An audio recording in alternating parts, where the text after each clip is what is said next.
Good afternoon, everybody, and thank you for joining me today on today's webinar. My name's Daniel Marsh, and I'm one of the UK sales engineers for Zyxel Networks UK. I primarily cover the northern region. So today we're going to be looking at the ATP. So this is our Advanced Threat Protection Firewall. This is part one of a two-part webinar. So what you're really going to look at expecting from today's webinar is an introduction to the ATP and its features. Understanding the sandboxing mechanism, the cloud query explained as well, and also going through the ATP Global Ecosystem and how that works.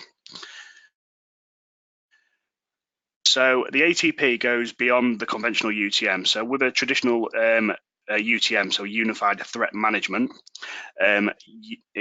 it provides an essential barrier of protection. It uses signatures, heuristics, and reputation methods to establish this. So these are like periodic database updates, which are then passed down to the unit, which helps protect your device.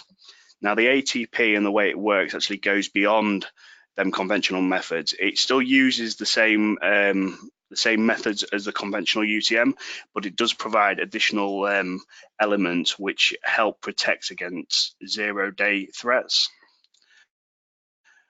So typically speaking, with the UTM, the conventional UTM, there's four technical categories. You've got the known good, the probably good, the very suspicious, and the known bad. As I say, this all picks up from a database which is periodically downloaded. So there are sections where there are threats out there which have not been updated onto the database. Therefore, the conventional UTM are not aware of them. So this is where the ATP really bridges the gap. So there's three additional categories that the ATP analyzes. So what might be good, completely unknown, or something that looks suspicious. Now, the ATP uses a combination of sandboxing and artificial intelligence to actually manage this. So zero-day threats are a lot more sophisticated than your traditional sort of threats out there. They are designed to be hidden and designed to find and exploit security vulnerabilities within a network. So when it means that they are unknown, it means that they're not included in any traditional signatures or reputation databases. Therefore, they are unknown to the actual device itself. So the ATP will actually block any suspicious traffic while maintaining a high throughput speed to maintain a positive user experience, whereas you can carry on functioning, and in the background, the ATP will be analyzing any potential threats and will flag it up in like the login system and advise you where that threat has been targeted to. So being the end user's machine. Unknown files are isolated using the sandbox technology for further analysis. So if it doesn't understand the file, it will actually run it in like an environment to establish whether it is a threat or not, and then it will update the databases accordingly.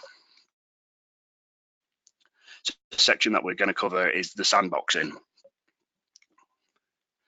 So when you've got an ATP installed, it does have a localized database, as I say, like the traditional UTM, it does have a local database which it will query. And it also has what's called the Zyxel cloud query. So if the file is not known by the local database, the hash of the file is then sent to the Zyxel cloud querier. Now, typically speaking, you will get a response within seconds. And it will flag it up in the login system to be able to advise you exactly what status the file is in.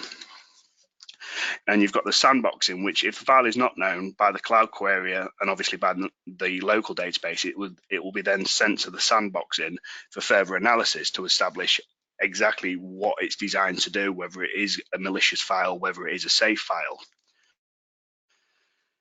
So the way this actually works is an unknown file will be coming into your network. It will interrogate the local database. It will then send it off to the cloud querier. If neither of them know what the file is, it will then pass it over to the sandboxing environment where it will contain it. It will then execute and analyze it. So it will actually run it to find out exactly what it does and analyze the behavior of the actual file itself. Then once it identifies what the file is designed to do, whether it is malicious or not, if it is a malicious one, it will send it to the defense intelligence, which will update the cloud querier, which in effect will also update the local database. and that's if it's a malicious file. This will all be logged in the system as well. If, however, it deems that the file is a good file, a non-malicious file, it will then update the signature into the database, so the local database and the cloud query, so that if this file is ever downloaded on any other ATP devices, it will then know that it is a safe file and it will just pass it through without having to go through this procedure. So the way it actually works is you've got the ATP, which first it will scan the local database. It'll send it to the Zyxel cloud query, which, if it's unknown by the cloud query, will then send it to the sandboxing. Now, once the sandboxing has done its job and established if the file is safe or not, it will report straight back to the ATP saying that the file is safe or not. And it will also create a hash, which is then sent to the Zyxel cloud query, which then will update all of our devices globally. Now, the way to enable this would be to go into your ATP. So depending what IP address it is, usually it's 1.1. So 192.168.1.1. You'll get the login page. Log in with the credentials which you've created. If it's default, it will be admin and 1234. And then if you go to configuration down the left-hand side where the little cog is, so like the fourth option down, and then there'll be an option security services. And then from there, there'll be sandboxing. Now, it is just a case of ticking to enable sandboxing. And then from the drop-down menu, you will decide what to do with the malicious files or the suspicious files, and also what to do in regards to logging it. So log in or log alert or no log. And then you can also specify the certain files for submission. So by default, they'll all be ticked, but you can just stipulate, for instance, .zip files or just executable files. And these are the files which will be interrogated by the sandboxing. If they are unselected, sandboxing will ignore them. The cloud query and everything will still work, but the sandboxing, so the emulation side of things, will ignore them files. You can also collect the statistics. So by going into monitor, the security statistics, and then sandboxing, if you tick the tick box at the top to collect the statistics, it will provide you with running data on exactly what it scans. So how many files it's scanned, how many files it's destroyed, how many malicious files it's found, suspicious files. It will also advise how many clean files you've had as well. And then below it will show the statistics on the individual files that have been downloaded, along with a hash reference and what type of file it is and how many occurrences you've got. So if somebody's constantly downloading the same sort of type of file, then you can see this on the occurrence, and you can drill down a little bit further in the logs to find out exactly which end user, so which IP address is downloading this specific file. So just to have a quick look at the log, so these can be accessed through monitor and log. Now, if you have a look at the bottom, you'll see that the if you filter down the category to sandboxing, so filter out all your firewall rules, for instance, you'll be able to see a source and destination, what the file name is, as well as the hash and what protocol as well. So whether it be FTP, transfer, and it will advise you there whether it is a safe file or it is a malicious file. So that's all for the login of the sandboxing environment. Very easy to configure, very easy to manage. The information's all there, all the work's done in the background, so very little for the user to actually do. It's just a case of registering the service, enabling it, and then allowing it to run its analysis on the files as they come through. So now we're going to have a look at the cloud query now that we've covered the sandboxing element. So on here, you can see it's quite extensive in regards to what it's showing you on the screen at the moment. So as I say, the ATP by default will always check its local database because that is the quickest database it can interrogate. So this, if the file is unknown by the local database, then the hash file is sent to the Zyxel cloud query. So this is if the local database hasn't been updated with any potential new threats which have been identified by the Zyxel cloud query, which is on a daily sync. You usually get a response back within a few seconds on that. So here we have an example of a ATP device which is sending an unknown file to the sandboxing to be analysed. As you can see, what's currently highlighted on the screen, you'll see that it actually takes around sort of 8 minutes to get a record of whether it's safe or not.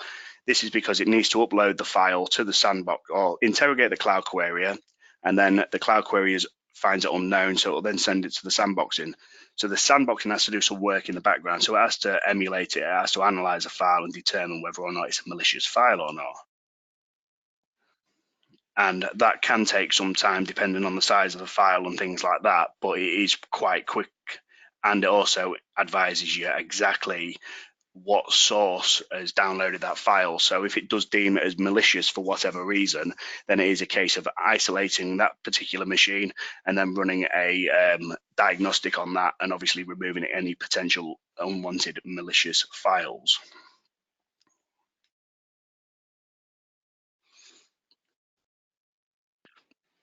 So we've now got an example of a second ATP device which is downloading the same file but from a different server. Now, because it's already run through the cloud query and it was unknown, it's then gone to the sandboxing, it's emulated it, it's established it's either a safe file or a malicious file. And then at that point, it'll update both the local database and the cloud query.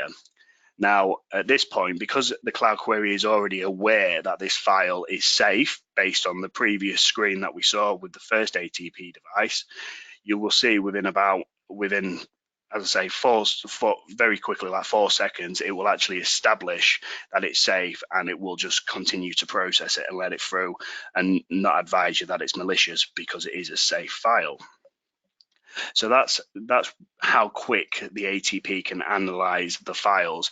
It doesn't impact performance in any way, shape or form. Unfortunately, there will always be one person which has to be infected, but the information that the ATP device gives you allows you to be able to proactively approach that certain end user device and start the quarantine procedure, and to actually get rid of the malicious file if it is a malicious file. So but that is an overload of the cloud query and the sandboxing. So the next is really to discuss the global security ecosystem, which forms the ATP relationship between all the devices. So as you see on here, you've got the ATP with your local database. You've got a daily sync which works between the Zyxel cloud query and the local database, and the sandboxing interrogates both provides information back to the Zyxel cloud query and the local databases to keep it up to date. So when the Zyxel Cloud Query is retrieving this information from the sandbox, it does automatically download to your device on a daily sync. This is further to optimize the processing power of the actual file so that the unit doesn't have to look to the internet for the information all the time. It can receive it from its local database, so speeding up the analysis period in the first instance.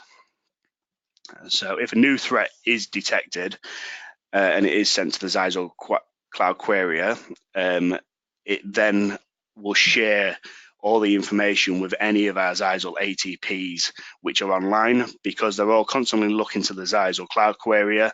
Once it's updated to the Zyxel Cloud Query, it does share that information across the board, maintaining a really high level of security across all our ATP devices. So they are all reading from the same book. They're all got the same list of malicious and safe files, so that just helps further protect our devices.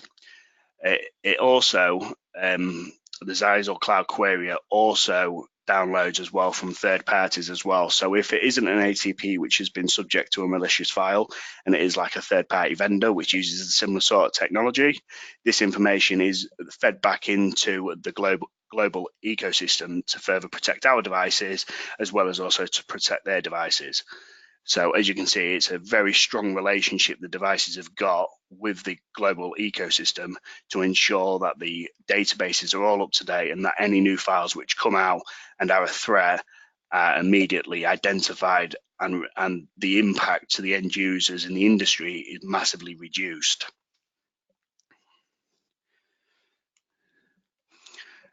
So you've got the USG and the traditional UTM ecosystem of how it works at the moment.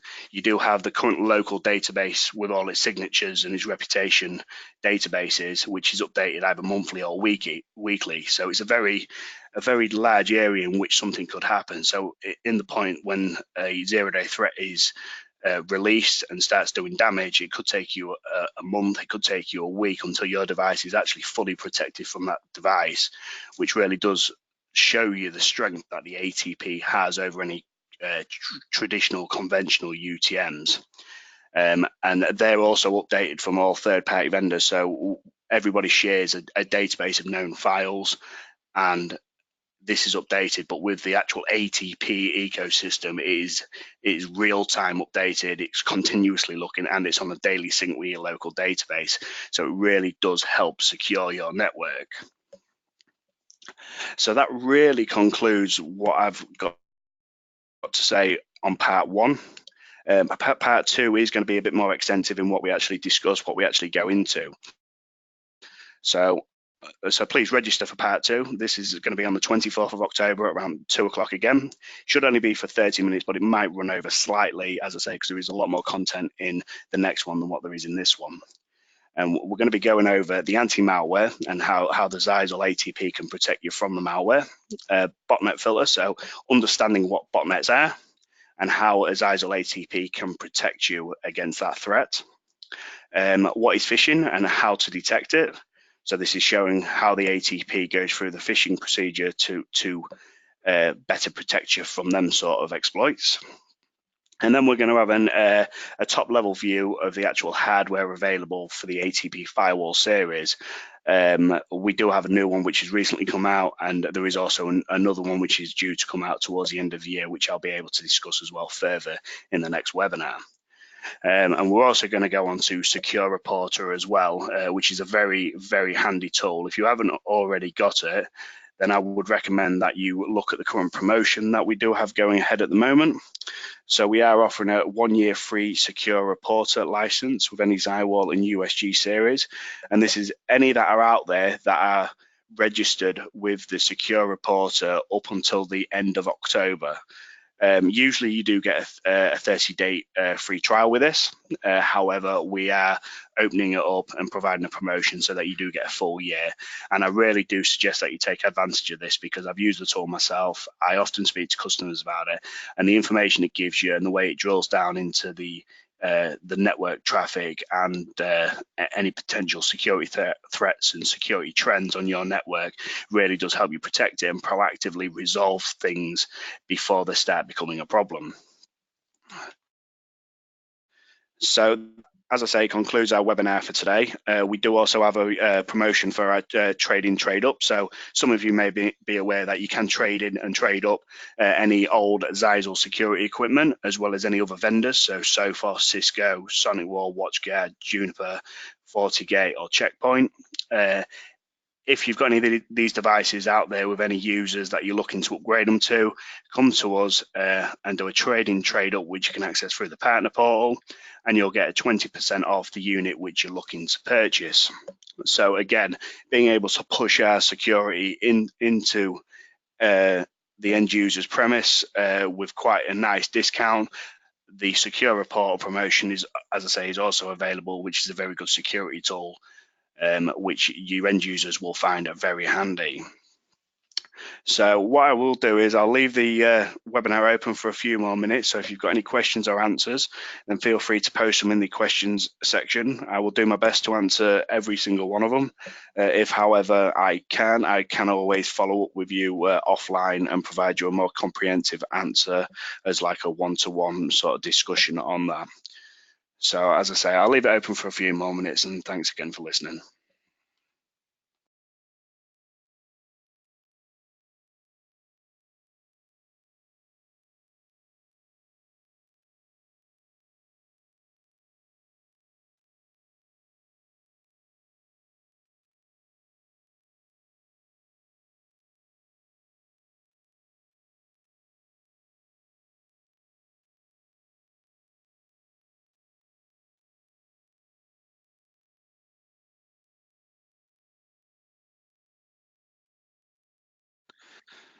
Okay, so there doesn't appear to be any questions today, so I hope I haven't bored you so that you're asleep in front of your computer.